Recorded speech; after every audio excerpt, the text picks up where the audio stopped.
Hi, my name is Dr. Louisa and I make child health education videos. Today we're going to be talking about cerebral palsy. So the first question is, what is cerebral palsy? Cerebral palsy is not any one thing, but rather a group of varied conditions that occur because of an injury or an insult to the brain as it is growing and developing. Certain things such as illnesses that may affect the mother and the baby may result in an insult in the brain, or a stroke that can occur before the baby has been born. During the delivery process, if the baby is born too soon, they may be born with a brain that is still fragile and prone to insults. So, for example, a premature baby is at risk of later on developing cerebral palsy. In addition to that, if there's a difficult birthing process that results in the baby not receiving enough oxygen during that time, they may suffer from low oxygen to the brain and therefore develop cerebral palsy.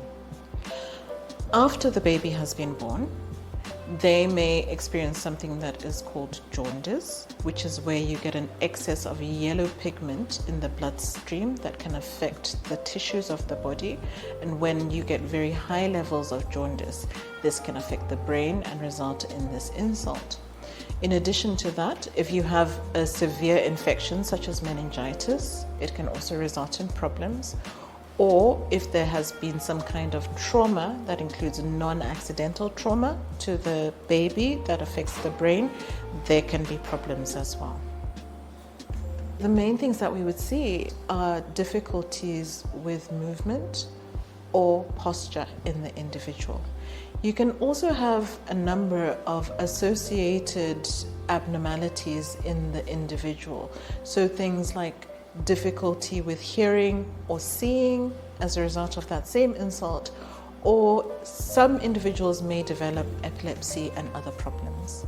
Parents notice certain symptoms in their child, so they may notice that their child has an unusual stiffness about them, or they have unusual ways of moving their body, or they're having difficulty with eating, or their development is not on track and they may come in.